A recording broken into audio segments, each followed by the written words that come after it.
Good afternoon and welcome to the second session that we're having at this Prince Mahidol Award Conference on Food Systems Transformation. We're going to start with a keynote address, and then we're going to have a discussion, and the panel is sitting here. I thought it would be helpful to you to know who's involved, and also to give you just one short set of ideas about what we should achieve during the afternoon session. And so it is my hope, as somebody who's been involved in food systems issues now for some years, that we can look with great deal of care and attention at the challenges of achieving food systems transformation that are good for people and good for the planet, with a particular focus on people's health. In the session that we had just before lunch, we spent some time talking about the outstanding challenges through a presentation from Professor Jessica Fanzo, and then quite detailed analysis of what it will take to get more biodiversity into food systems around the world. Today, we're going to have a perspective which looks at the people part of food systems transformation. After a keynote lecture from Dr. Vandana Shiva, which will be delivered remotely, Dr. Shiva was going to come but has been indisposed, and it's absolutely great that she's able to join us. We're then going to move to some comments from the panelists, who are, first of all, three away from me to my left is Dr. Maureen Miruka, who is Director of Strategic Partnerships and Research, Food and Water Systems for Care International, and she comes from Kenya. Then we're going to hear from Dr. Sylvia Karpagam, who's far left from me, who is a public health doctor and researcher, and she comes from India. Then we're going to hear from Dr. Marcos Esquivel Filardi, human rights and food sovereignty lawyer, who is here also representing the People's Health Movement. And then we're going to hear from Dr. Sharon Friel, who is ARC Laureate Fellow, Professor of Health Equity and Director of the Menzies Centre for Health Governance at the School of Regulation and Global Governance of the Australian National University. And of course, she's come from Australia. This is a really extraordinary group. Now, also, I want to stress that all of you are part of this, and I've already seen that within the audience, there are people who were present at the earlier session on food systems transformation, and please don't hesitate at any time to indicate to me, either by raising your hand or by standing in front of one of the microphones, if you would like to contribute. And with that, I would like to welcome Dr. Vandana Shiva, founder of the Research Foundation for Science, Technology and Ecology, who is presenting her keynote for this second session on food systems transformation opportunities. Thank you very much, Dr. Shiva. Now, we've got not full audibility. Unmuted me. Yeah. Thank you so much. Perfect. So much. And greetings to all of you. Food was not supposed to be my preoccupation in life. My preoccupation was the quanta. I was dedicated to studying quantum theory. I did my PhD on quantum theory, on non-locality. And then agriculture systems started to fall apart in India. We had the violence in Punjab, the land of the Green Revolution. 15,000 people were killed. We had the disaster of Bhopal. And that's when I started to pay attention to what was going on. So since 84 to now, this has, of course, been my preoccupation. We have forgotten that food is the first currency of life. The nutrition cycle is the cycle of life. And it is what connects one species to the next. It connects the soil to the plants to our gut microbiome. Nutrition is what connects.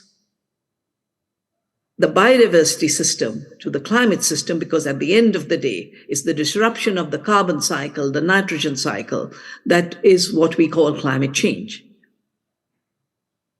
Agriculture has been around for 60,000 years in Australia, 10,000 years in my country, in India.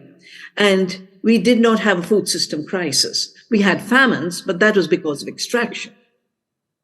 But the system of production was a system based on biodiversity. That's what Albert Howard recognized when he was sent to India in 1905. And he wrote a book called The Agriculture Testament, which became the basis of contemporary organic movement. But he wrote it by learning from Indian peasants. He said, I will make the peasant my professor. I will make the pest my professor about how to do good farming so that insects don't become pests.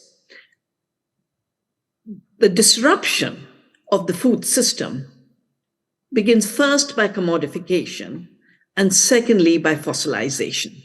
The commodification is to reduce food systems, which are every aspect of the system, the soil food web, the insect food web, the plant food web, and reduce it to just the one extractive element, the commodity that goes for international trade.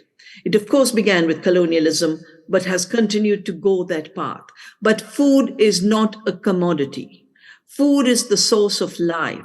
Food is the source of health. Food is the first health.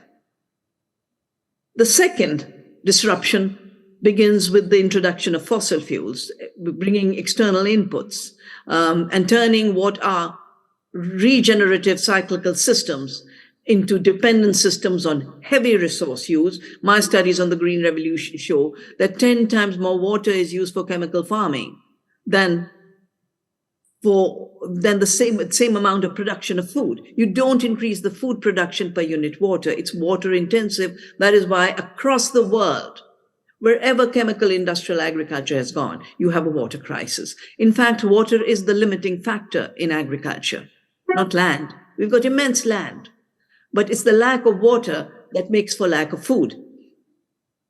And when you focus on a commodity, you of course want to maximize the commodity production. When you want to maximize the commodity production, you convert biodiverse systems into monocultures. When you commodify systems, you reduce everything into the measurement of Cartesian extension, res extensa, how the size of it, the weight of it, rather than what's in it, the nourishment of it, the quality of it. And in the process, we have lost not just the agricultural systems and ecosystems that support agriculture, but the very quality and nourishment of food. 75% of the soil water destruction is because of the way we are growing food. 50%, I mentioned in yesterday's plenary, is 50% of greenhouse gases come from the same monoculture industrial system based on fossil fuel. 93% biodiversity. It was 75% when the first Plant Genetic Resources Conference was organized by the FAO in Leipzig in 1995. But insects are disappearing, soil organisms are disappearing, plant diversity is disappearing, beneficial bacteria are disappearing. But these commodities then don't feed people. 90% go to feed fuel and feed, and you have new conflicts between food and feed and food and fuel. But even what is left for eating is not really nourishment, because we've been breeding maximizing of commodity production and the yield without looking at the decline in the nutrition. We know today that 70% of the nutrition of food has disappeared because of the industrial systems of production. And yet, a meta-study has shown that 400 studies put together, that about 80% can be brought back through feeding the soil, because all health begins in the soil. Seeds have been bred for yield rather than for nourishment, but now it's coming out in all research. You know, my main work now has become conserving biodiversity, saving seeds. And Indian research has shown that indigenous rice varieties have 11% more protein and more zinc, more magnesium, more potassium, more calcium, more iron. And native wheat varieties again, have 11.3% more protein. So if what you're looking for is nourishment, it's not the weight that matters, but the nutrition in the food. And of course, the seed decides what's the nutrition of the food. The method of farming decides what the nutrition of a food, but your biodiversity intensification. We have had a very linear thinking that intensification can only be chemical, can only be fossil fuel. But there is another intensification. That is the biodiversity intensification. That's the kind of agriculture that we promote in Netanya. And our systems are now generating so much more food that we've done studies with real farms with biodiversity, compared them to monoculture farms. And then if all the land under agriculture was practiced with biodiversity rather than commercial monocultures, let me just run through some figures. We would be able to generate, by increasing biodiversity content, but the protein by 2.5 billion people in India. That's twice our population. Nobody needs to be malnourished. Nobody needs to be hungry. Our energy and calories, 2.4 billion. Carotene, there's a lot of talk of vitamin A, golden rice, etc. But doing biodiverse mixed farming with nutritionally dense crops, we can actually feed 1.5 billion people with adequate beta-carotene. Thiamine, 5 billion. Folic acid, 1.7 billion pregnant women could have enough. Iron, which is such a huge deficiency. With iron-rich crops, we can literally have for 3 times the human population, enough for lactating mothers, 20 billion hypothetical lactating mothers. So we've been made to think in terms of biodiversity, in terms of monocultures, and we've ignored biodiversity in the soil, of the plants, of the insects. Our research has shown that 1/3 of the food we eat comes from the pollinators. We don't grow it. They grow it. The soil organisms grow it. And the more intense these relationships are, I call them relationships of care, the more you put chemicals that kill insects, pesticides that kill insects, fungicides that kill beneficial fungi, herbicides that kill the food that we need to eat. You're basically not just making the environment toxic, you are robbing the earth systems and the human community of their food system. We now have enough work and enough research from across the world that instead of having resource-intensive and chemical-intensive systems that are depleting the nutrition in food and destroying the health of the planet, what we can do is regenerating the biodiversity, work with the earth as co-creators with the rest of biodiversity. When I put organic matter in soil, I become a co-creator with the earthworm, which, according to Darwin, would be the most significant fellow being for our evolutionary history, both because it conserves water and fertilizes the soil. 1% organic matter can hold 160,000 liters of water a day. The same actions that grow biodiversity, grow water in the soil, grow soil fertility, heal the climate system, and most importantly, provide nourishing, healthy food for the last person. This needs to be done, of course, locally first, because local systems is where good food grows, where biodiversity grows. But national systems, because as my country has shown, national food security is a national duty. We have the biggest feeding program in the world. But finally, in the international food system, instead of blindly promoting commodity production, we need to now have the systems of the UN, whether it's WHO, whether it's FAO, now shifting their mind to growing biodiversity for growing health. And in my view, it is time to shift to look at agriculture from a high cost, wasteful, polluting activity to a health system. Growing good food is the primary act that we engage in. And when we do good food, we also care for the earth. Earth care and human care is one care, as I said in my opening remarks. Thank you so much. Well, thank you. It's lovely applause here. I don't know whether you can hear it, as people in the audience are internalizing the words you've said, to shift from agriculture as a commodity producing process to agriculture as part of both the health system and the earth care system.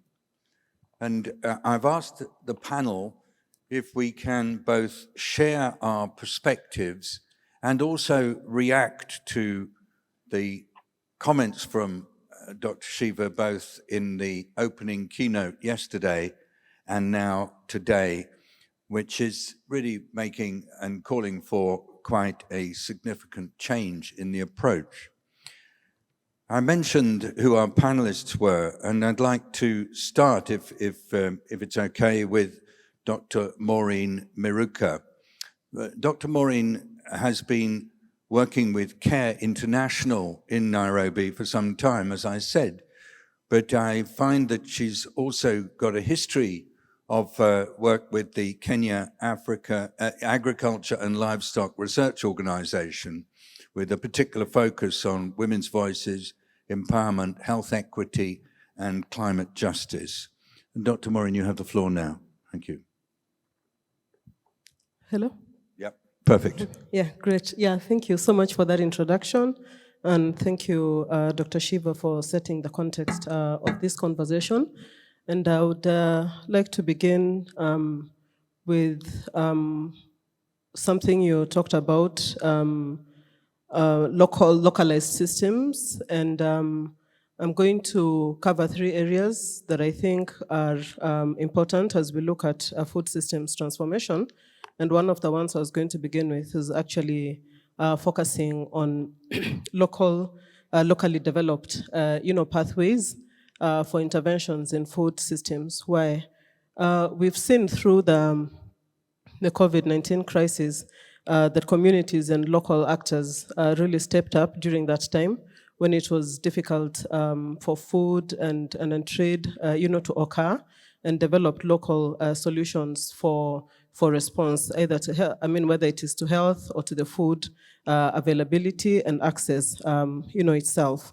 And the women especially led in that space of ensuring that families, were fed and that they played their part in local market, systems.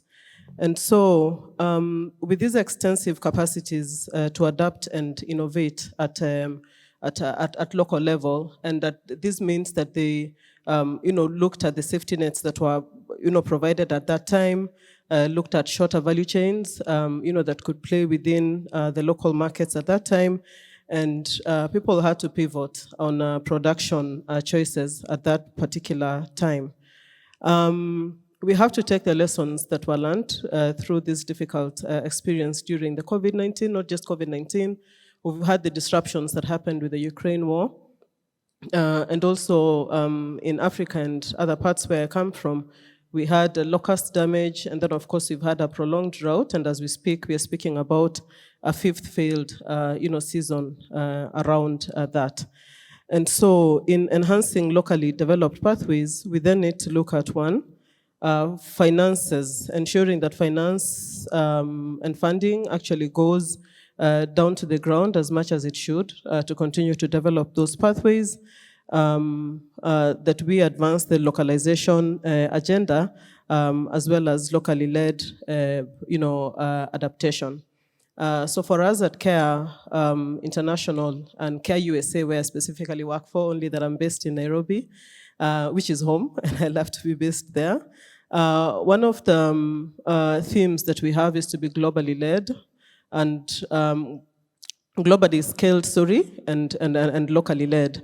And in being locally led, we have to ensure that the resources go as close enough to the impact as it can.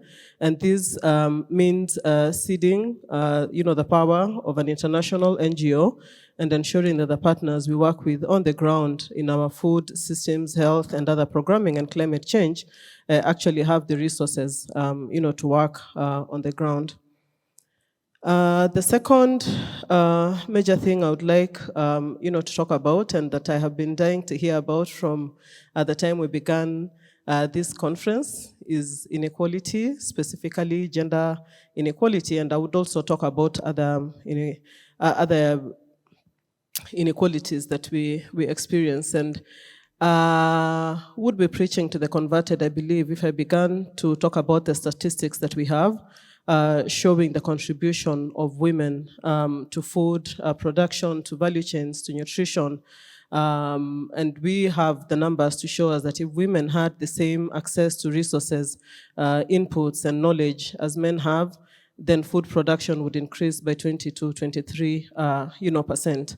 And yet we continue to have conversations that exclude this very important group of people, including the youth as well. We had conversations around the youth, in the morning. So if we look at all these commitments that we have made, COP15, COP27, the Paris Agreement, all these conventions, unless we ensure that they embed gender transformative approaches that are responsive to the needs of women and other minorities, I don't think we are going to be making any progress. And we do need to look at this with a multi-pronged lens. At CARE International, we say for us to achieve gender equality and women's voice, we have to achieve three elements, which are building agency, not just capacities and skills. And we had this conversation again in the morning where we say we are not just building the knowledge and the skills, but we do want in the informal sphere to build the confidence and the convictions and aspirations of women and youth, their confidence to negotiate in markets, both formal and informal markets, for instance. The other thing is to change relations. The way people view women in formal spaces and informal spaces, because these are the power dynamics or the power relations through which women and youth and other disadvantaged groups negotiate their path. So we want to ensure that market actors, agricultural market actors, are responsive to the needs, of rural communities that produce, crops and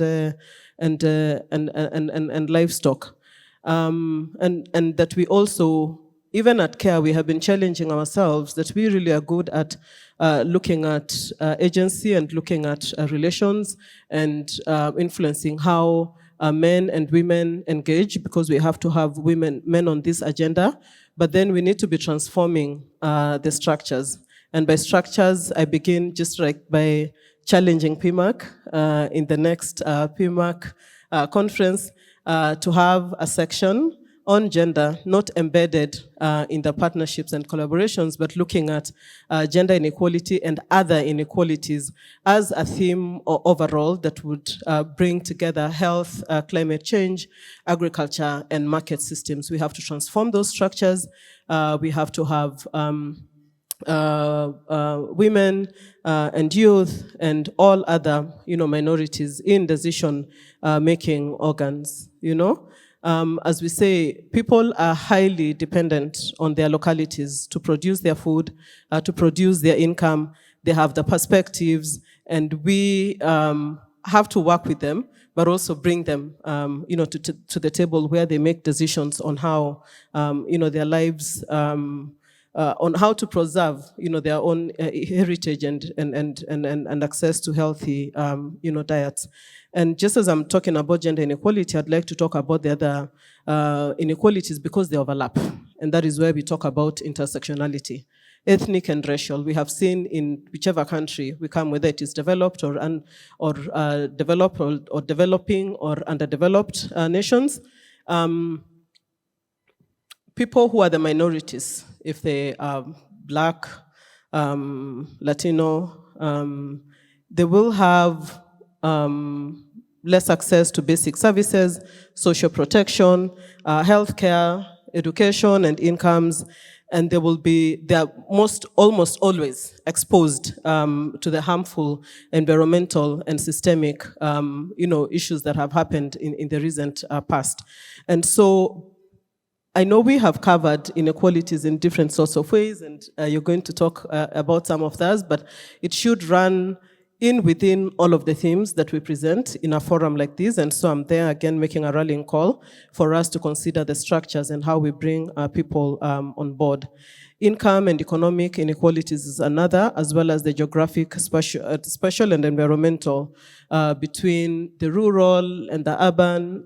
For those who are fortunate like me to visit the non-sandbox program, you begin to understand, and of course where I come from, what infrastructure, income, and education mean for those who are discriminated from the mainstream, services provided by the government and development partners.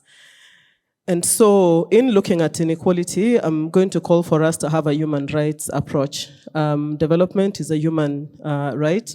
Women's rights are are human rights.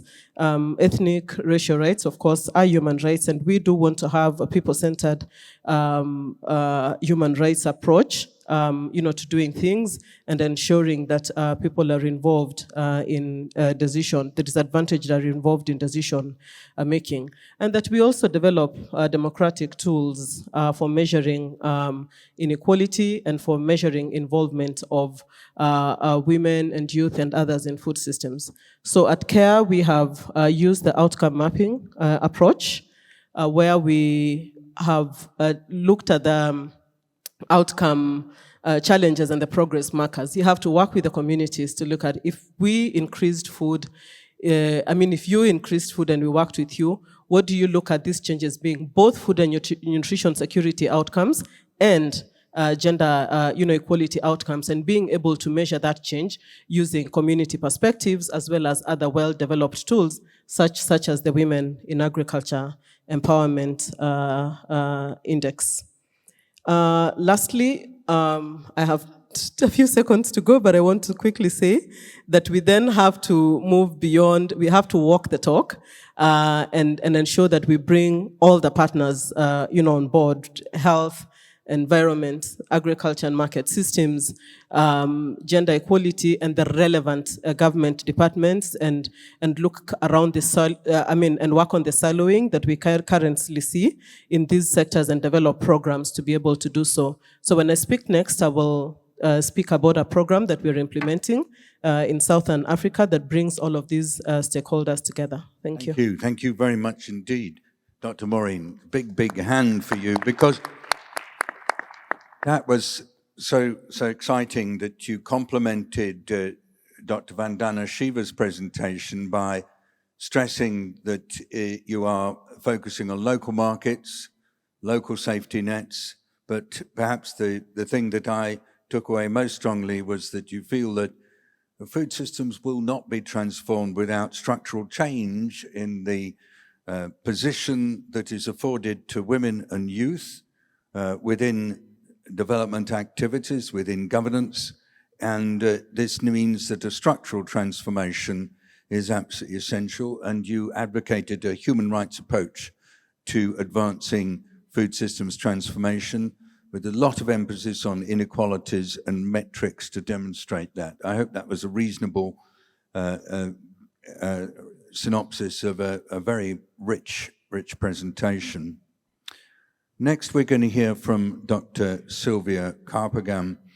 I mentioned that Sylvia Carpegam is a public health doctor and researcher, but I did a little bit more investigation and found that as well as doing the work that she does and contributing in an academic way, she also produces comics. And perhaps we're going to see some of that now. Dr. Carpegam, please. Thank you. Yeah, so I had made a presentation for a longer period of time, so I would be probably skipping some of the slides. If anyone wants access to them, then yeah, I'm happy to share them. So basically, I'm going to be looking from a public health perspective, and in India, it comes, nutrition comes along with ideology, the social aspect, the political and economic as well.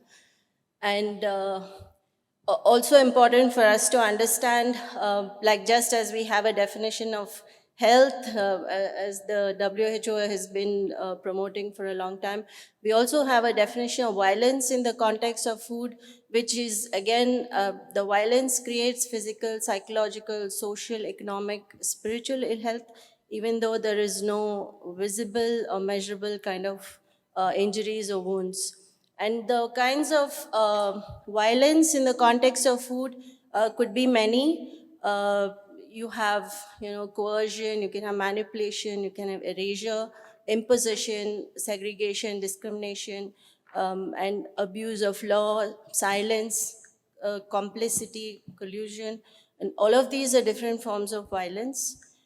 In India, we have like 2 large national surveys which we use, and the statistics on nutrition is very alarming.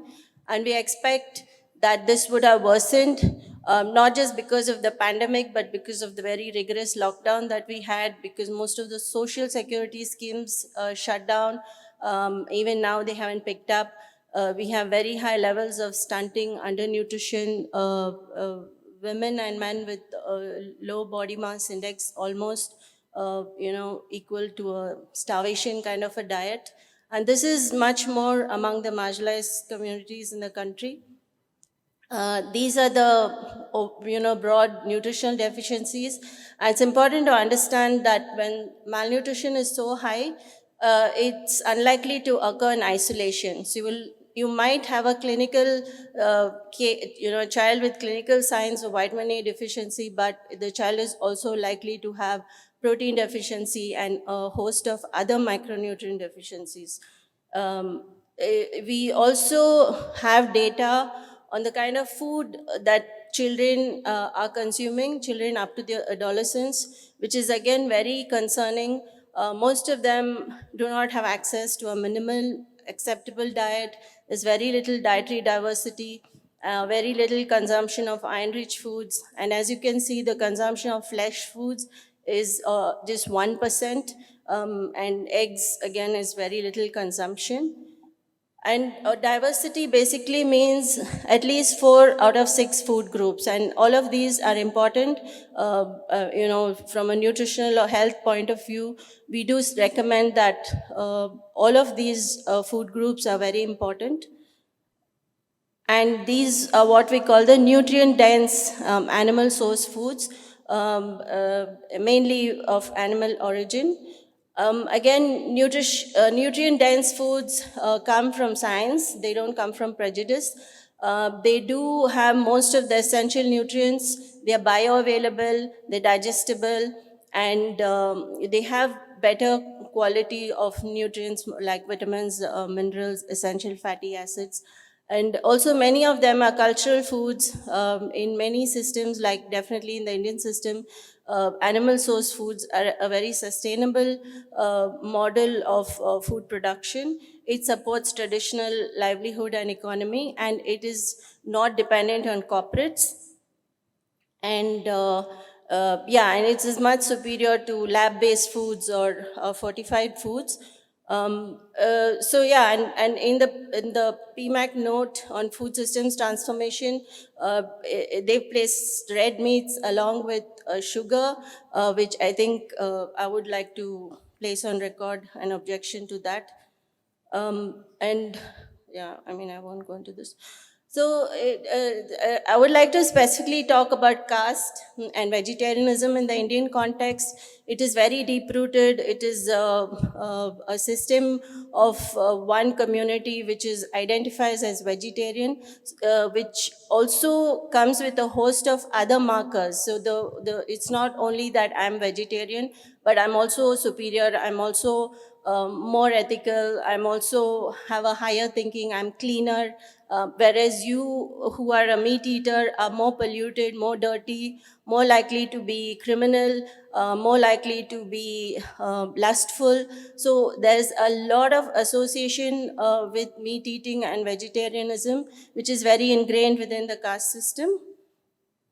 And many people think that India is vegetarian, but the data shows otherwise. A majority of It's only about 20% who identify as vegetarian, and even they consume animal source foods such as dairy and milk. And again, a lot of people might say that the caste system doesn't exist, it's a thing of the past. All of these screenshots are from media reports, not later than 1 or 2 years old. People have been killed for acts considered as polluting. As simple as entering a temple or eating in what is considered a higher caste place, or entering a temple, or, I mean, you can see it in the screenshots. And the important thing to remember is the rich vegetarians have access to a diverse diet, but in terms of policies, in terms of health education, what is pushed on the poor is a very cheap kind of vegetarianism, comprising mainly of cereals and millets. There is a complete erasure of most other animal foods, and not just erasure, there's also a criminalization. And this information is propagated by media, by researchers, by teachers. We have children who are told repeatedly that if you eat meat, you're not going to study well, your brain is not going to develop. If you eat vegetarian food, you're going to, have higher form of thinking. And this translates actually into policies. So in India, we have the cattle slaughter bans, which are imposed overnight, destroying livelihoods of thousands of people, mostly poor Dalit and Muslim communities. And farmers, the farmers have been affected badly by these cattle slaughter bans. People have been targeted, and the entire economy around the livelihood has been destroyed. People have lost livelihoods. People have reached very dire situations economically because of these cattle slaughter bans. And people can be lynched. So all you have to do is do a Google search, lynch India and beef, and you'll find several cases of people who have been legitimately doing this work, and suddenly because of a law it becomes illegitimate, and then illegal, and then you have mobs of people taking over the law and lynching people to death, and this is becoming extremely common and concerning. Although the exports of beef continues to rise. Again, this comes from a growing criminalization. A lot of public institutions ban meat in their spaces. Colleges do not allow meat. We also have this in the midday meals, so that some of the poorest children of laborers, agricultural workers, sanitation, the very poor people from the marginalized communities who are traditionally used to eating eggs and meat, are not being given these in the midday meal scheme, and they're being told that this is bad for your health, this is a tamasic food, which is why you do not study. Never mind that these children do not have access to a host of other resources, but they're constantly being told that vegetarian food is a higher form of living. It's being imposed in the midday meal scheme. Eggs are being denied across several schools. And I won't go into the details, but I think there has been kind of, like, for example, the US guidelines on cholesterol, suddenly it's been withdrawn, and there's been no accountability, or nobody's been held responsible for the kind of damage that this has done. Because in India, you go to a doctor, your cholesterol is a little high, and they just give you overarching advice saying stop all meat, stop all eggs, and this has really done havoc. But it's because of these kind of guidelines. And even now, like talking about red meats or promoting plant-based foods, people need to take responsibility for whether they are okay to for the consequences of these kind of advice. Sorry, and Bill Gates is promoting lab-based meats, so there is some conflict of interest there. The Eat Lancet Commission, again led by billionaires, promoting plant-based diet, and this is some of the kind of language that they have used. which is actually affirming what is already existing in the country in terms of the violence I was talking about. So basically, they promote the same misconception that India is mainly vegetarian, which is not true. And they say if you can make it happen in India, India is a model. Start young, start in schools, get children to go on to a plant-based diet. And, the question is, which part of this is the model that they want? Is it like the anemia or the stunting or, the other nutritional deficiencies? And, the take-home message, if any, is, I think it's been told earlier also, not to burden the poorer communities, the poorest communities with this whole, burden of climate control. And there are many other things that can be done. The focus should also be done on that. And red meats, from a nutritional point of view, especially in a country like India, it has to be done in a more ethical way. And more diversity representation at the policy making level. Thank you. Thank you very, very much indeed, Dr. Sylvia. Could I just ask that there were 3 slides at the end. The second to last slide is put up again because it was the second of the take-home messages. If the audio-visual people could put up the second to last slide before the thank you, that would be helpful. And we'll come back to Dr. Sylvia during the discussion, as we were with Dr. Maureen. But the very strong message that I took from your analysis is, 1, don't put the burden of climate control, as you put it, onto poor people. 2, that corporate elites, in your view, have got a lot to do themselves in order to deal with the drivers of climate change. And 3, that the discourse around red meat, in your view, needs to be more scientific. And you have some concerns about some of the messages that came out of particularly Food Planet Health. That's right, isn't it? Yeah. Well, thank you. And we're now going to continue with our discussion around the trajectory of food systems transformation by hearing from Marcos Ezequiel Filardi. As I said, you're human rights and food sovereignty lawyer from the University of Buenos Aires. You're also with the People's Health Mechanism.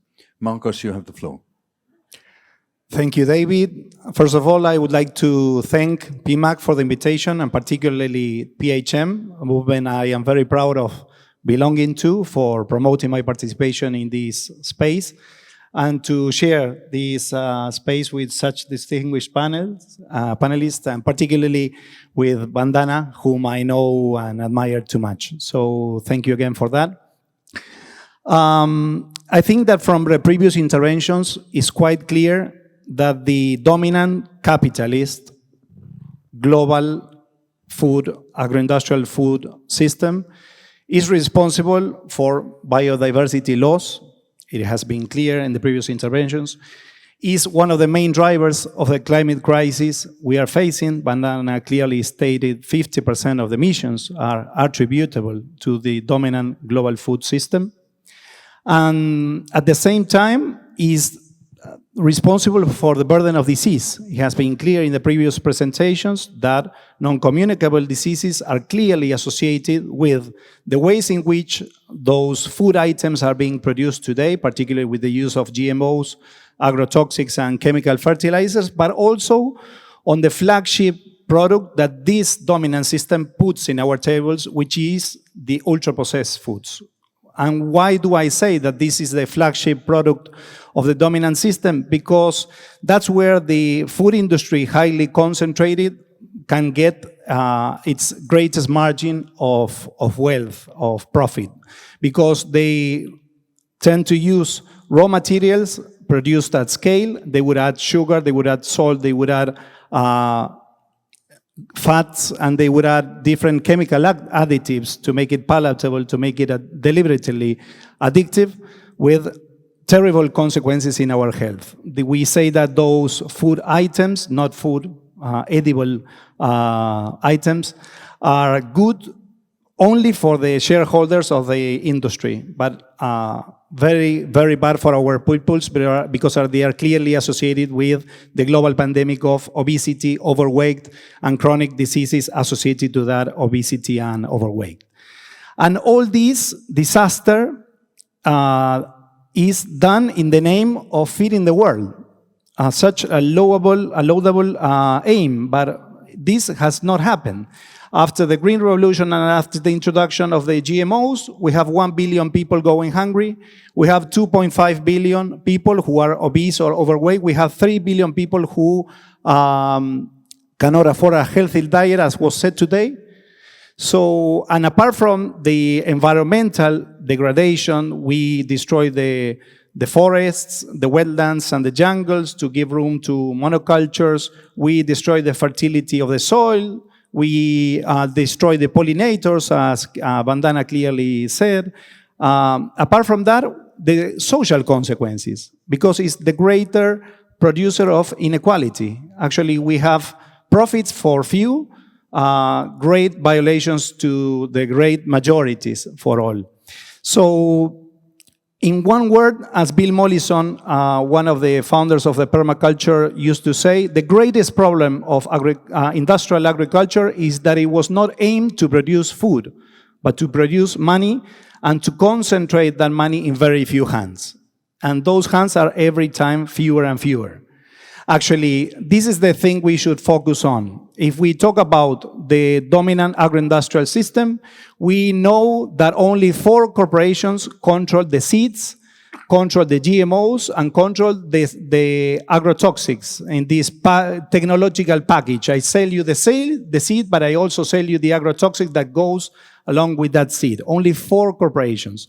10 corporations worldwide process all those raw materials to create this illusion of diversity that we find in the ultra-processed foods worldwide. The same in Bangladesh, in India, and in Senegal, and in Argentina. Along with them, we have the fossil fuel companies, because this agro-industrial dominant capitalist food system is completely dependent on fossil fuels. Transport, refrigeration, fertilizers, pesticides are all derivative from fossil fuels, and as Vandana said yesterday, also the packaging. So long transport, mechanization, so completely depending on the fossil fuel industry. Apart from that, pharmaceuticals, deeply linked to all the food chain. The same companies that introduce the agrotoxics that may be carcinogenic, as we know, are the ones who later sell you the chemotherapy that treats that same cancers that are introduced by their products. And at the same time, behind all these corporations, and increasingly, we have new actors playing there, the digital actors in shaping this digital 4.0 agriculture. We have the banks, we have the financial institutions, we have the investment funds lubricating, financing, and speculating on all the layers of this food system, dominant food system. And since this constellation of power is so strong, we have so much corporate power, so much money in there, it's very difficult to find change, because all that power, all that money has an influence in our governments, has an influence in science, in shaping the dominant science and the dominant narratives, has an influence in media through advertising and marketing, has an influence in all spheres of life. But it's absolutely, absolutely necessary, urgent, to transform our food system radically. So, is there a way out from the dominant food system that they want to impose? Because I would like to take this word by Silvia. This dominant system has not been freely chosen by us. We didn't choose to have those agrotoxics in our bloodstream or in our mother milk. Somebody else decided to do so. So it has been violently imposed. In our countries, communities, peasant communities, indigenous peoples are forcibly evicted to give room to the monocultures, to give room to the MGOs. So violence is a constituent element of how this system operates. So how do we do? Do we have a way out of this, or we just perish? We just walk towards our extinction as a human species due to this dominant food system? There's a way out. There's another paradigm that is being built upon bottom up by our peoples. Because who's gonna put the bell on the cat? Only the peoples. The peoples collectively. There's no individual way out. This is an illusion that we think that we can escape from this system individually. The only way out is collectively, and it's up to the peoples with conscious individual and collectively to build the relations of power to shift this system that is killing us and that it's making us sick and that is leading us to our extinction as a species. So in the end, it's a struggle of power. And the good news is that the peasants organized worldwide in the Via Campesina in 1996 put a name to the paradigm we are building. This is called food sovereignty. And this is the first time that food sovereignty is mentioned in this PMAC conference. Food sovereignty is a new paradigm of production, distribution, processing, and consuming our food. The first thing is that food sovereignty as a paradigm invites us to realize that we are nature. We are the same air we breathe, we are the water we drink, we are the food we eat, and that we need to live in our world in harmony with the same nature we are part of, because we are part of that living web. Whatever we do in violence to that web comes back to us, as we expressed. So in order to do that, we have a way of obtaining and producing food in our territories in harmony with nature, which is called agroecology. So agroecology is one of the main pillars of the food paradigm we want to build. Not any agroecology, but particularly peasant-based agroecology, because the ones who really feed us, the ones who really produce the food that we eat on a daily basis are the family farming. It's family farming, it's peasant farming, it's indigenous peoples, not the agribusiness, who produce the real food that we eat on a daily basis. That's why the food sovereignty as a paradigm puts in the center of the food system the family farming, indigenous farming, and so on. Thirdly, as Maureen said, localized food systems. Instead of these crazy global chains, food miles everywhere, higher costs for food and higher emissions or greenhouse emissions responsible for the climate crisis, localized food system. Local food production, local food processing, local food consumption. In order to do that, we also managed to realize one of the other pillars of food sovereignty, which is connecting producers directly to consumers. And by doing so, we can discuss fairer prices in a different way. We can have access to nutritious, healthy food produced locally, and through that, allow that those farmers are not forcibly evicted, but they can be rooted in those same territories. And finally, and with this I finish, David, food sovereignty as a paradigm, as a revolutionary paradigm, invites us to give a deep discussion over our common goods. Seeds are regarded in this paradigm as a common heritage for humanity. Water is a human right, and water is a global common good that should be in the service of sustaining all forms of life. Food, again, as Maureen said, it should be regarded as a human right, not as a simple commodity. And finally, equalities of all types are demanded, as also Maureen said. And last but not least, we need to create a new knowledge. The collective construction of this paradigm requires a new knowledge. And this new knowledge is not the scientific basis made by and controlled by corporations, but a true exchange of dialogue between the peasants, between the indigenous, and the popular knowledge, with dignified science that is in the service of the people and their needs, and not in the service of the reproduction and legitimization of the capitals. Thank you. Thank you very much indeed, Marcos. Very much focusing on the political economy of food systems and identifying what I understood to be lock-ins.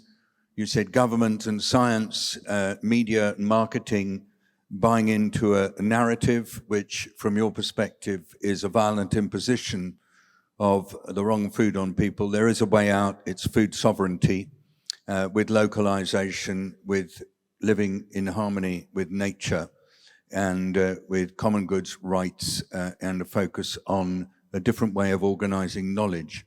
And just wanted to say that I'd noticed, Marcos, that in the COVID-19 pandemic responses, there's been a huge increase in the localization of food production, and this was perhaps something that's got much more attention recently. Thank you very much for your analysis. Yeah. And now I'd like to come to Sharon Friel and invite Sharon, if you want, to actually weave a bit between what you've heard and to initiate more of a discussion between us. And after you've spoken, I'd like to come to others in the panel and to Dr. Vandana Shiva for more comments. Thank you, Sharon. Lovely, thank you, and thank you for the opportunity to be with colleagues discussing about these issues. So I think we've heard this conundrum of the local and the global sitting side by side, and some of the real pressures for both the structural reforms that are absolutely essential to course correct, reduce, eliminate some of the industrialized, globalized food system and its harms, as well as enable the greater emergence of localized and locally driven food systems. And of course, within all of that are incredible, incredible tensions. I want to perhaps make three points across all of this based on what I heard from colleagues. The first is in terms of climate change adaptation to do with food and food systems. And I think if we think an equity-focused approach to climate change adaptation through the food system is important, we have to be talking about social policy, economic policy, planning policy, and not just food policy. If households are expected to spend somewhere around 60% of their weekly income to meet healthy, nutritious foods, whatever that might mean in different contexts, 60% is way above the threshold in which households are in financial pressure. That's a social policy question. It's, of course, to do with food price, but it's also to do with social protection and wider social and labour policy issues. So that, to me, the first thing is coherence across different sectors for equity-focused climate adaptation.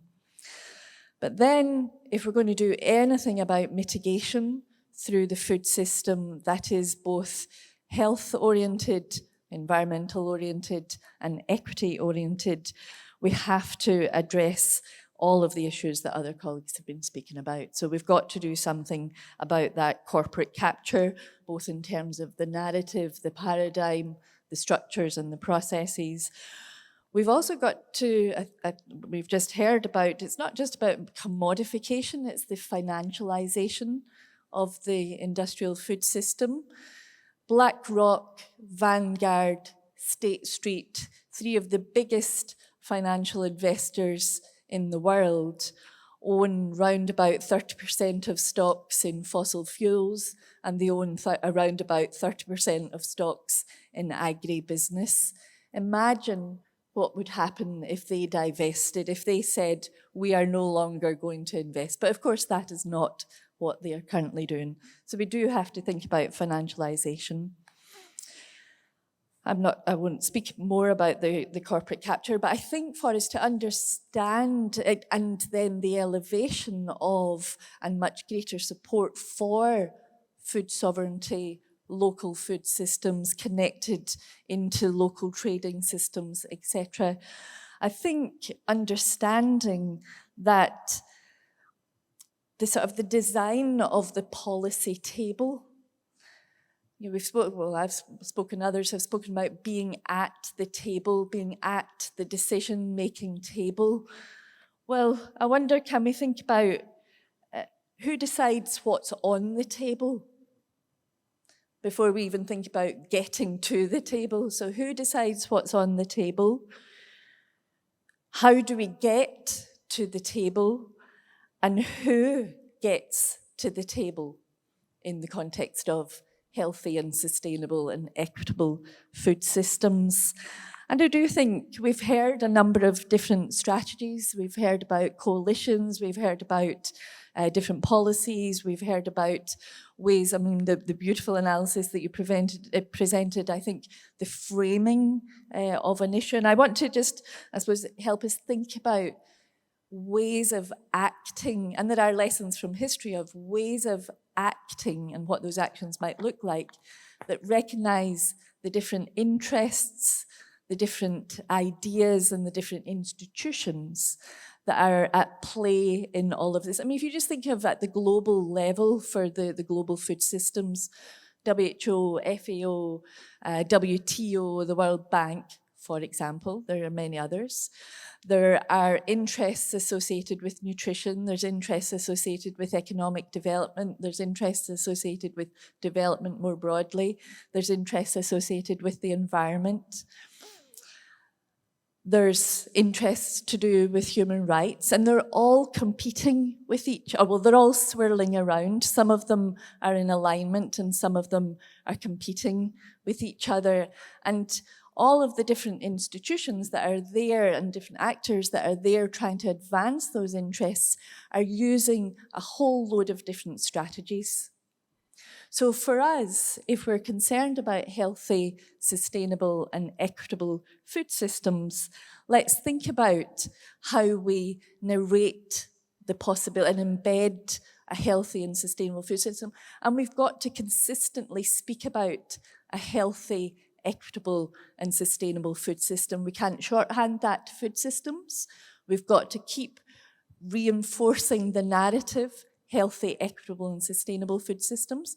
That in and of itself, of course, will do very little, but it's trying to embed a particular narrative.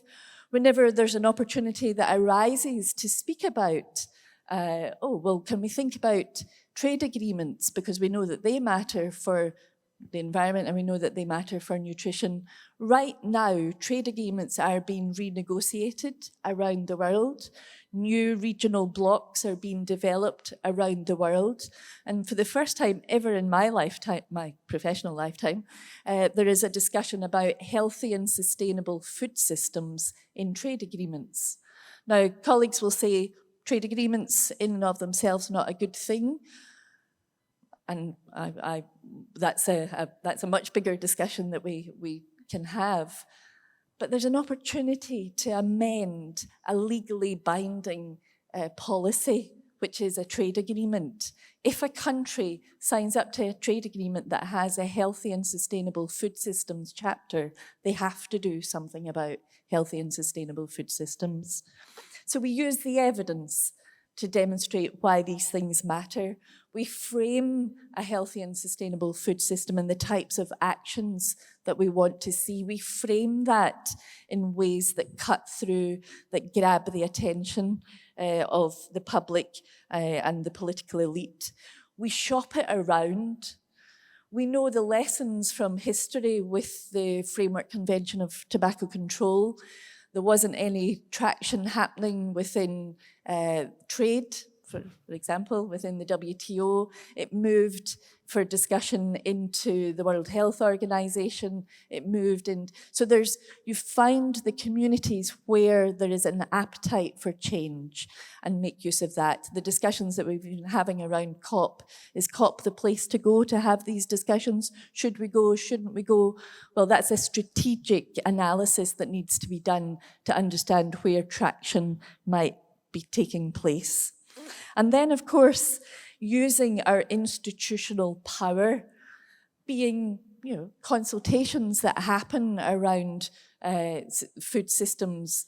Things are happening in the country where I live at the moment in Australia around sustainable food systems. Being part of those stakeholder discussions is vitally important. It's insufficient in and of itself, but it's one of those institutional processes that we can be constantly using.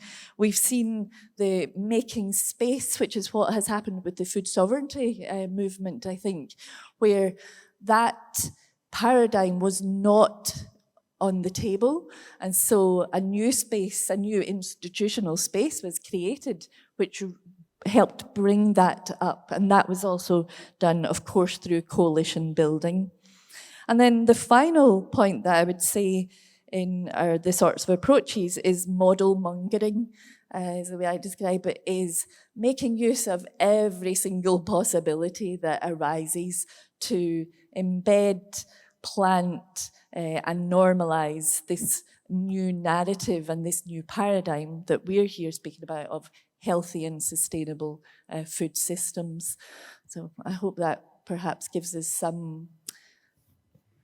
Thank you very much. So that, as a moderator, it's wonderful when somebody like Sharon does what she's just done, which was to try to help us weave together some of the ideas we've heard. I'd like you to give a really strong applause, if you don't mind, to Sharon. And we've got 40 minutes or so of our discussion available, and there are people in the audience who have got things to say. It's really quite tricky because it feels like there's almost a giant chasm between me and the front row of the audience, but please don't feel far away. And if you are in the mood to comment and contribute, please go to the microphone, and if you like, lift the microphone off its stand and come and stand close to us, because then you can join the conversation. Now, the challenge that I heard from Sharon was this: how to embed a healthy, sustainable, equitable food, and I would add nutrition system, into national development strategies, into local action, into international efforts.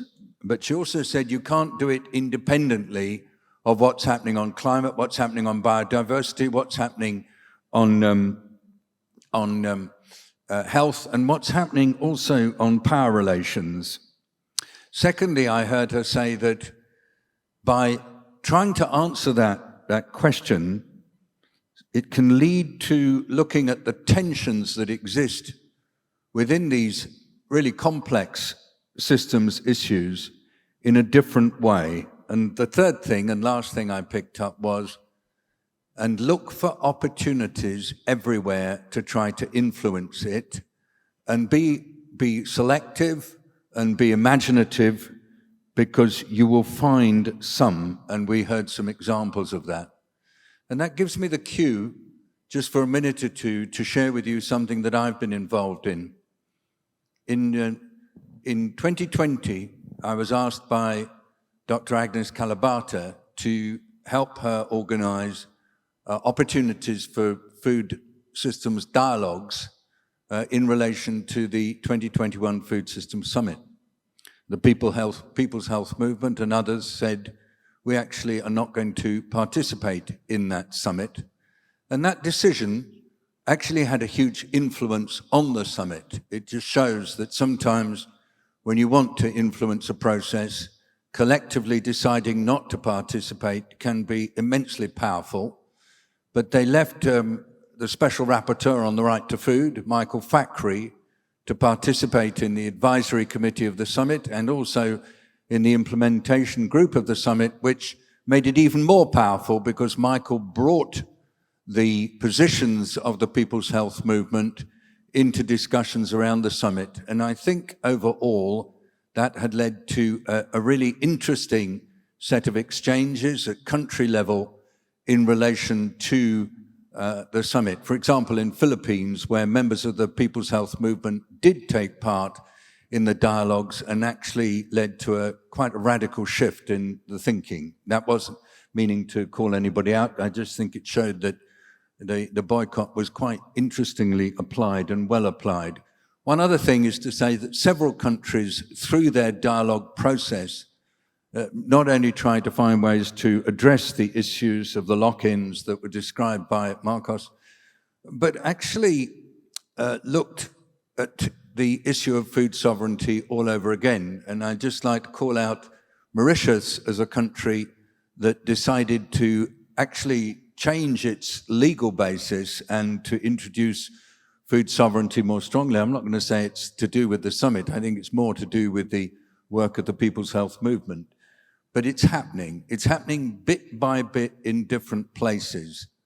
And you don't get big shifts, but you get small changes. And there are some of you here who were involved in the Food Systems Dialogues, a process which continues around the world in more than 110 countries. And I hope that they're proving to be useful. Now I'd like to just invite Dr. Vandana Shiva to comment on what she heard from the panel and really feel no inhibitions at all, Dr. Shiva. You weren't here to actually physically be with us, but I hope that by listening to us, you at least got a sense of the nature of the conversation that went between us. Over to you, Dr. Shiva.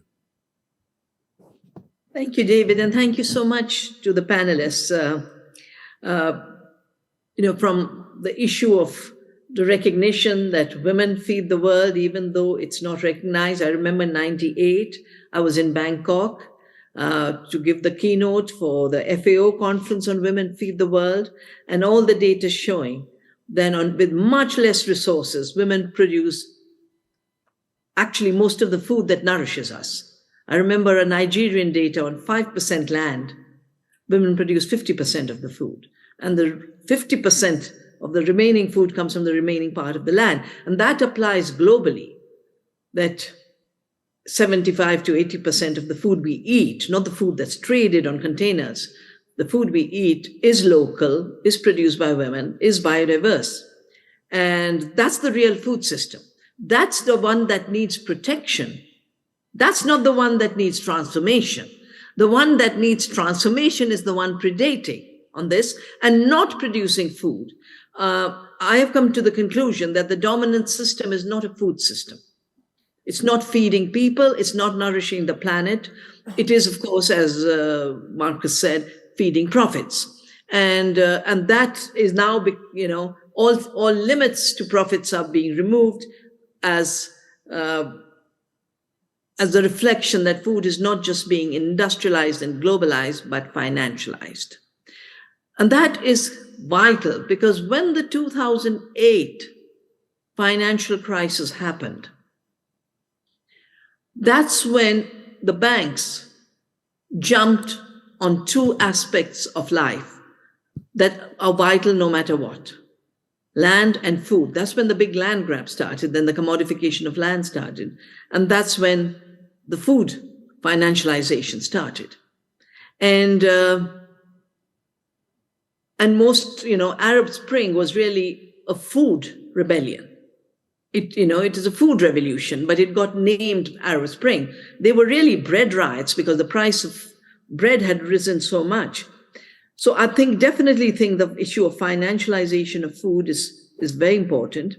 And there was a reflection about, healthy and sustainable systems being introduced in trade agreements now. I've spent most of the last 3.5 decades looking at initially the GATT and the WTO, through which the intellectual property rights and attempt to own seed. And thank goodness we stopped that. Thank goodness in India we wrote laws that seeds and plants and animals are not human inventions. And so we have an Article 3J that excludes seeds and establishes farmer seed sovereignty, in addition with the Farmers' Rights Act, a law in the Breeders and Farmers' Rights Act. So I was thinking, I want to thank Sylvia for her reflections because, not only are we burdened by the curse of caste, but we are now being double burdened by an emerging curse of fake food. And I think her need for caution, that the criminalization of meat, what we need is sustainability. What we need is end to factory farms. We know the problem is factory farms, but to globalize from factory farms and go to the tiniest little goat nourishing a family, or a pastoralism, most of the occupations in the world are pastoralists. Those livelihoods being criminalized is a very serious threat, not just to livelihoods, but also to the sustainable link between animals and plants in ecosystems. There is no ecosystem in the world which does not have animals. And yet there is this fiction being created that somehow we can create food systems where we can just remove all the animals. Now, not all societies are predominantly meat-eating, but even India, which is presented, as Sylvia said so clearly. So can you imagine, you put Sylvia's caution together with the caution, with the issue of trade treaties. And now if the people, the same Black Rocks and the same Vanguards and the same State Streets, and I wrote a book on this called Oneness versus 1%, from where did the economy get so totally hijacked? And that's where I found that whether it's Monsanto or Bayer, they're all owned by the same financial asset management companies. Whether it's Coca-Cola or Pepsi, they're owned by the same asset management companies. It doesn't matter which corporations, they're owned by the financial asset system, and which was next to nothing before 2008. And now I think BlackRock is 13 trillion, and the latest speech, and they're running Ukraine. So when we connect the food crisis and the Ukraine crisis and all of it, then big money becomes a big role. But they're also financing lab food. And as Bayer has said so clearly, lab food will create a new incentive for larger farms managed as row crops with huge structures of more chemicalization. Of course, you can't celebrate the uncultivated edibles from the cultivated edibles by spraying Roundup, because that's the big economy. I'll just share with you, because this is, I think, part of what we don't realize. In Nigerian home gardens, 57 plant species, all of them would be weeds with spraying of Roundup. Sub-Saharan Africa, 120 different plants. In Guatemala, one tiny home garden of 0.10 hectares, 10 tree crops and many crop species. More than 60 species on average in Thailand, where you are just now, 230 species. And our research in India, in Navdanya, shows that only the women recognize the uncultivated wilds, which are actually much more nourishing. And that system is totally destroyed when you spray Roundup. But if you're going to have larger farms, perpetuating all the crises, the climate crisis, the biodiversity extinction, the threat to our health, by larger scale production of crops which are now raw material for amino acids, proteins, for lab food, we will have accelerated every element of the current food system's destructiveness. The impact on the Earth's systems and the impact on our health systems. And that's why I think we need to remove the assessment, the fake assessment of lab food and fake food and criminalizing meat. I have worked with people on the Arctic. I've worked with people in the Amazon, and they find it very, very insensitive that people in the Arctic are told they shouldn't be eating fish. Yeah. That's what is there. And they said, do you want us to import tomatoes? What kind of footprint is there? So this very narrow-minded, false green solutions, false climate solutions, particularly in the area of food, I think they need a whole new assessment from the health movement and the health community. There you go. Thank you very much indeed, Dr. Shiva. I mean, what I want to do now is to invite other panelists, unless we get people standing up by the microphones, just to see if, as you try to make sense of all the different pieces of this quite complex set of issues, are there takeaways that we can share with others in the conference from the last food system session and this food system session that help us to move forward? I've got one straight away. When Marcos told us that one of the justifications for this financialization of food is feeding, he said feeding the planet. I'll give you the language that's used quite often, feeding a population of 10 billion by 2050. And it's actually said in quite an interesting way. Chief executives of food companies might even say, how will we feed 10 billion people by 2050? Now, what we've heard in the discussion today is that the existing food systems are probably not really systems for producing food. They're systems that perhaps have other objectives. So why not shift the narrative and talk about people's food systems, or people's food systems that are fit for the planet? Maybe more words, but it might be quite helpful in influencing the discourse. Of course, each panel member has had a slightly different take on it, but I'm now going to invite further reflections from panel members if they want to. And do you mind if we go in the order in which we went before? And if I could come to Dr. Maureen first for some further reflections, perhaps a few minutes, if you wish. And don't hesitate to pick, to disagree with any of us, me, and by all means me. You have the floor. Thank you for.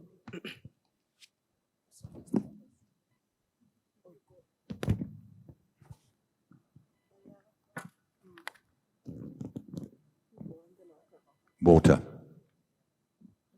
So Sylvia, why don't you have it first and then pass to Dr. Maureen? I think it works. Yeah. Thank you. This was a very informative discussion. I mean, I just have a few thoughts just to add to what was already discussed. Basically, climate change is a concern, but there is a disproportionate focus on food, the attention on the industries, the automobiles, and the contribution of digital technology is not being given the attention that it needs. There is also a conflict between, if you're looking at, say, animal source foods, there's a conflict between the nutrition aspect of it, the environment aspect of it, and also what people say the ethical aspect of it. Nutrition, I think there is consensus in the sense of, especially in a country like India, people need to eat more of animal source foods. We cannot burden people and say, you know, your malnutrition is the solution to the climate crisis. We also have the, you know, the ethical, you know, ethical treatment of animals. You have people who say that we don't, you know, animals are sentient beings and you should respect the animals. You cannot, as humans, go and kill them. They even talking about equality between humans and animals. Again, we got a lot of insights from the farmers because we spoke to them after the cattle slaughter ban, and they said, don't dictate to us what is love for the animal. We have a very organic relationship with our cattle. We love them, but we also know that you know, they're part of a cycle. They have to be sold, and in India, most of the livestock are reared for milk. It's only when the animal is unproductive, the animal is sick, the animal is not able to, you know, it's in pain. That's when they give it up for slaughter, and they need it to sustain their economy. So unless you sell your cattle, you cannot buy newer cattle. And yeah, so they said, don't decide for us what love is. So I think there is also a need to connect more. Someone living in the city sees some of the worst videos of the worst scenarios of how animals are treated, and that becomes a framework to then start imposing and dictating and coming in with a very moralistic or ethical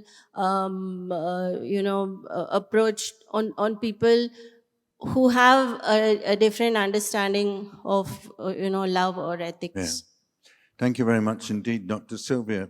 So that adds, there was something you said earlier on, which I didn't probably hear correctly, but you said some people see malnutrition as a solution to the planetary crisis.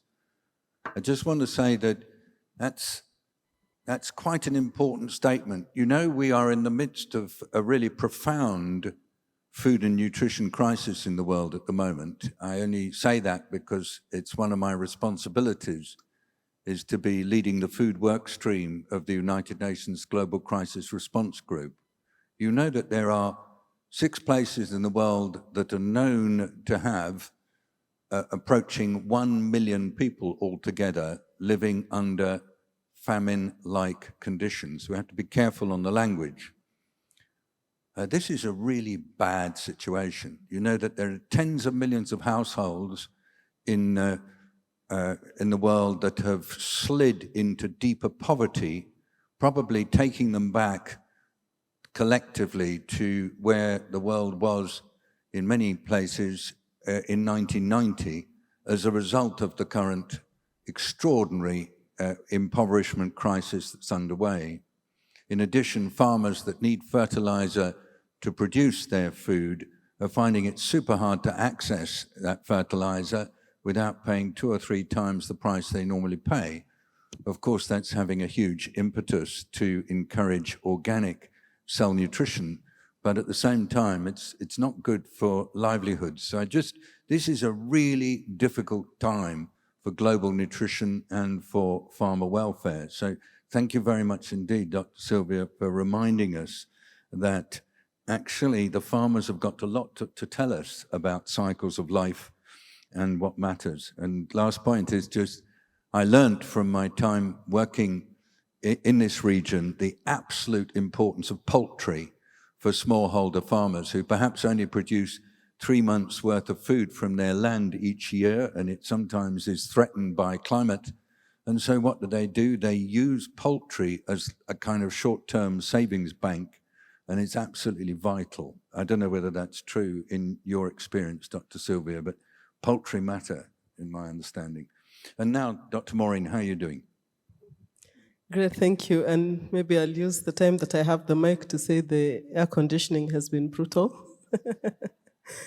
And we have said that from yesterday, so it's caught up with me while I was here.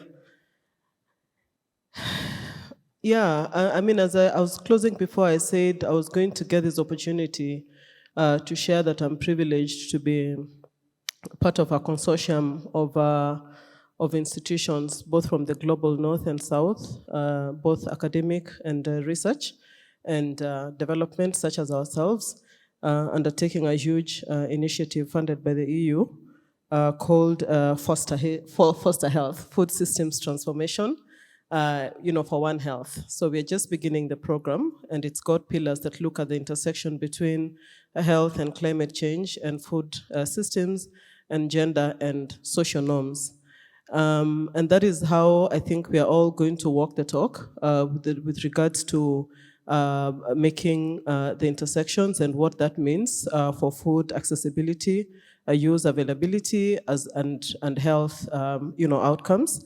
And I look forward, either myself or the group, for sharing the outcomes from those. But within that program, we are looking at around food systems transformations, looking at maize production, of course, how we can improve within the maize itself to make sure that it's more environment friendly, and then diversifying to other ways of producing, dietary diversification through crop diversification. And then I like what Dr. Shiva said, that it's water scarcity. that really is the issue here, because people tend to open up more land to produce more, and yet if water was available to produce less short cycle crops, for instance, or high value crops, we would not be opening more land and then opening more forests as we tend to do. And people can only coexist in harmony with forests and with nature if they have decent lives, decent living, wages, and income. So even as we look at domestic, markets and export markets, for production of high-value crops, we are going to be looking at the incomes in that sense, but we are going to be looking at when you intensify into chemicals and improved seeds and all of what does it mean. So there's nuances to all of this, that we need to be looking at, and I like that really came out of Sylvia's presentation as well as Marcus and everyone. We tend to make generalizations about food loss and waste, for instance, looking at the consumption end, when some people don't even have food on the plate, to be talking about. In Africa, where I come from, we are supposed to be looking at food loss and waste at the production, end of things, and looking at the environmental impact of that. So I'll tell you that I have seen a mound of cabbage or tomatoes on the roadside, and then 3 hours drive from that location, there'll be a dire need for the same tomatoes and cabbage on the other side. So what are governments and ourselves going to do about food distribution, first of all, about market systems, and chains, to ensure that we reduce the food loss and waste so that people have the food that they need, so that markets work, for smallholder farmers, and then we reduce the burden, on the environment. So as we make all, these recommendations, we need to be looking at who needs more protein, who needs less, fat, who needs, and so just really doing a vulnerability analysis so that we are more concise in our interventions and recommendations, and taking the nuances on the inequalities that we have, so that we do not leave people worse off than they are. Lastly, my colleague said, I must say this here, we have to honor the Paris Agreement to reduce the global heating by the developed world if we are to make any progress. Thank you. Thank you very much indeed. Super important. Can I just give a special appreciation to CARE for the work that they're doing. They've participated as informants in the Global Crisis Response Group that I talked about, and they bring the kind of voices that Maureen's been referring to, particularly the challenges that women are facing with making food systems work for their families, their communities, and for the planet. And I think, Marcos, you've heard some reflections, and obviously you've expressed your position. Are there any further observations you'd like to offer us at this point? Yes, David, thank you. First of all, I'd like to recall here that in 2018, there was a very important meeting at the World Economic Forum. Remember, the World Economic Forum is where the greatest capitals get together. And it's called Innovation with a Purpose. I invite you all to take a look at that. Because in that report, that also had the presence of the Rockefeller Foundation and the Bill and Melinda Gates, they said and they concluded that the food system, the dominant food system that they themselves shaped in the end, is in crisis. It is not serving any of the purposes it was built for. So there's a need to build a new one. And what's the new one that they are thinking of? 12 transformative technologies: nanotechnology, blockchain, biological substitution, CRISPR, gene editing, right? So we have to be very careful because this is what we call, from the people's movement perspective, false solutions to the food crisis and the multiple crises we are facing. And this has had an impact in what you were particularly involved, David, because the year later of that report, you know that the World Economic Forum signed an agreement with the United Nations, which we denounced because we saw it as an example of corporate capture, And as a consequence of that, the Food Summit took place. Who was appointed as the envoy? The one who invited you for the dialogues, also Agnes Calibata, the former director of the Alliance for the Green Revolution in Africa, funded by Bill and Melinda Gates. And the Bill and Melinda Gates, that Alliance for the Green Revolution, meant taking the green revolution, GMOs, agrotoxics, chemical fertilizers to Africa, which we in Latin America, we are denouncing for years. That's why many organizations among ours decided to boycott that UN Food Summit, because we thought that the perspectives were not represented and there was going to give too much room for the corporations in these multi-stakeholders, and not giving room to like the CFS, where all the actors, the civil society, and even the private sector are represented. And this gives me room to a second comment linked to that, that Sylvia brought here, and it's something that we need to discuss further. Because in the other, yesterday in the panel on fossil fuel discussion, in the fossil fuel panel, we had a very interesting discussion on whether fossil fuel industry should be in the panel, right? Great discussion. But also this should lead us to think what's the real agenda of the so-called philanthropies, right? We had the example of the Rockefeller Foundation. Rockefeller Foundation was the one who pushed forward intensively the green revolution based on agrotoxics, based on chemical fertilizers. And surprisingly, we are talking about a foundation closely linked to fossil fuel in its origins. So what was the agenda like? Because in the end, they helped to shape a very fossil fuel dependent system that we still depend on, or as I said before, it was imposed upon us. And the same we can say on the case of the Bill and Melinda Gates promoting sugar, agrotoxics and GMOs, and then shaping some of the health policies that are taking place at all levels, worldwide, national, and so on. Thirdly, and not least important, can we feed the world with agroecology, David? Yes, of course we can. Of course we can. This system is not feeding the world, definitely. It failed to do so. Imagine if we had given the license, the social license to feed us, they failed. We gave you 60 years to feed us, they failed. And all the evidence, you mentioned the special rapporteur on the right to food. The special rapporteur actually, in its report to the Assembly, said the summit is not taking proper attention to agroecology, is not taking proper attention to food sovereignty. And welcome that after that pressure and after that boycotting, for example, a coalition on agroecology was born, which is we celebrate actually, and we accompany. So we can feed the world with agroecology, definitely. How we do this? Again, collectively. There's no magic bullet. It's going to be a question of power relations. So I get this last minute to invite you all to engage in the collective struggle to really look for food systems transformation. This is what we're going to discuss in our assembly at the PHM in Colombia this year in December.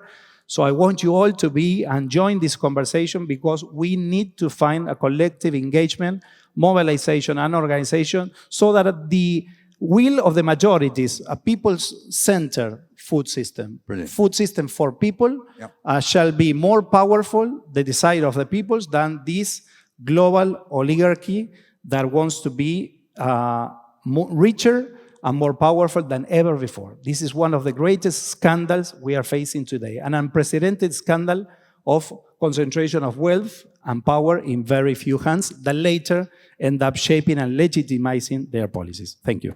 And to Marcos, thank you very much. And I think, everybody, this is so important, this conversation that we're having. We're sitting here, we're accepting that there are some massive challenges leading to violence, leading to suffering, leading to all sorts of long-term consequences, leading to death and destruction of the planet. We know that that's happening. We had it in the presentation from Professor Jessica Fanzo just before lunch. But at the same time, we know that none of us has the solution that can be implemented tomorrow. It's a huge problem and it's difficult. And that's why I really want to commend to you all the way in which this panel and the previous panel on this subject has exposed the issues and is willing to debate, and is also noting that there has been some evolution over time, of course, nothing like what you're calling for. And I keep saying that you had an enormous influence on that summit, even though, as you say, you weren't there. It shows the power of a boycott in a political process. Thank you. David, just one last, I promise it's the last one. No, your time. I think I really forgot to mention, and it's extremely important for food system transformation, is the question of land. Yeah. Land in the hands of who and to the service of what food system. And this is, again, linked to philanthropies, right? So-called. The main landowner in the US is precisely Bill Gates, right? So this is why the food sovereignty paradigm requires and demands a land reform. We need that the land goes to the people so that they can produce healthy, nutritious food for the people. That's very important. Thank you. But also, remember, there are hundreds of millions of workers in agriculture and in food who are some of the lowest paid people in the world, who've got the most challenges with nutrition and well-being. So somehow we need to factor in that awful problem of laborers. And David? Yeah, come in, please. You said that there are no solutions, and I would disagree with that. Yeah. Whether if it's methods of production, we know that ecological systems, agroecological systems, regenerative systems choose many of the names through which agriculture that works with the laws of nature, which are the laws of biodiversity, the laws of recycling, the laws of return, those are established scientific principles, and they've been practiced around the world and have a new resurgence in our times, including at the research level, where we are seeing that that's where most productivity lies when you measure it honestly in terms of total output and input. It has more climate resilience and is definitely the only way you can regenerate biodiversity. And I think on the panel, we heard so much about localization and food sovereignty. So on the distribution system also, we have absolute evidence. I remember the World Food Programme a few years ago recognized that the centralized systems that they had earlier built were totally failing. It's the decentralized systems that were working even in terms of a crisis. So we know how to produce food sustainably and distribute it justly and equitably.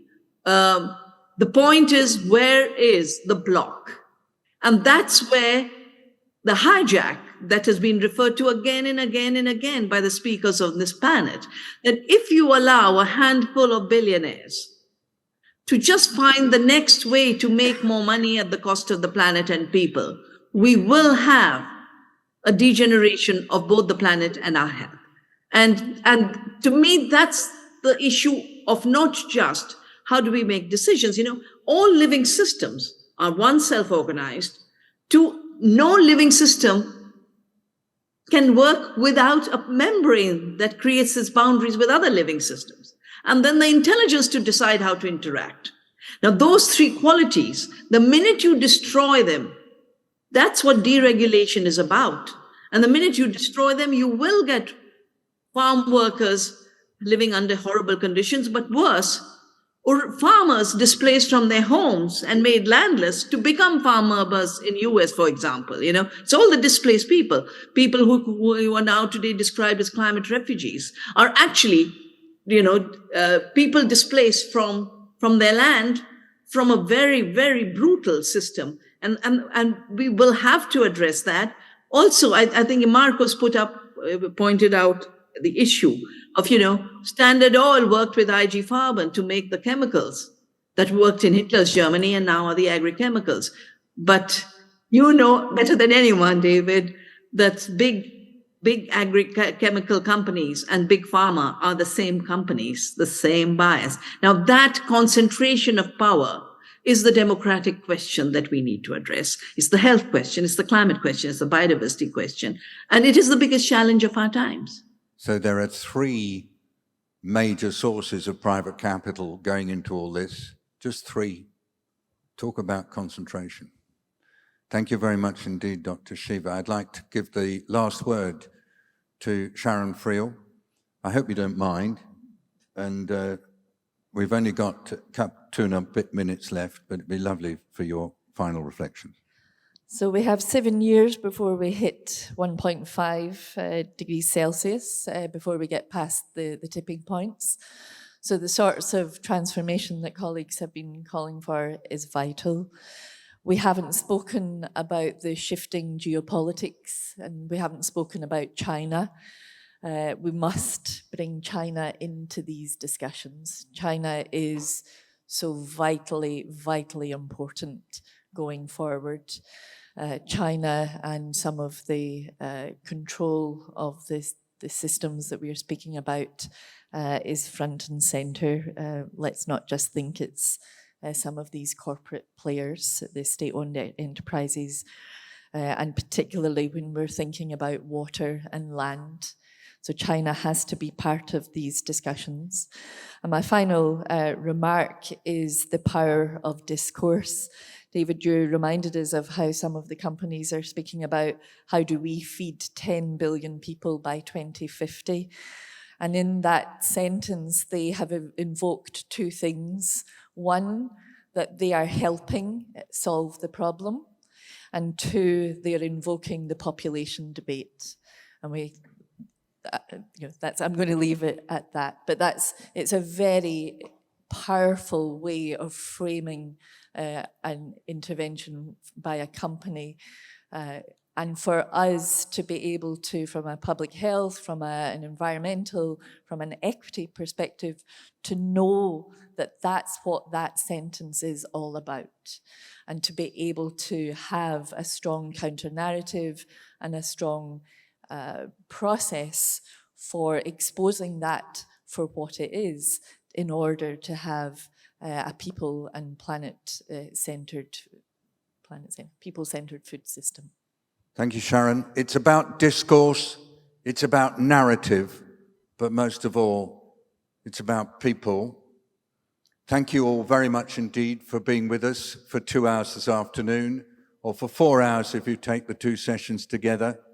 Thanks very much indeed to the organisers and sponsors of the Prince Mahidol Award Conference for creating opportunities for this kind of debate to happen. It doesn't happen in many places, but most of all, we hope you enjoy working on these issues, and we look forward to reconnecting on them, perhaps at the same PMAC at this time next year. I'm assuming it will happen. So thank you very much indeed, but especially big thanks to Dr. Shiva and to the panel.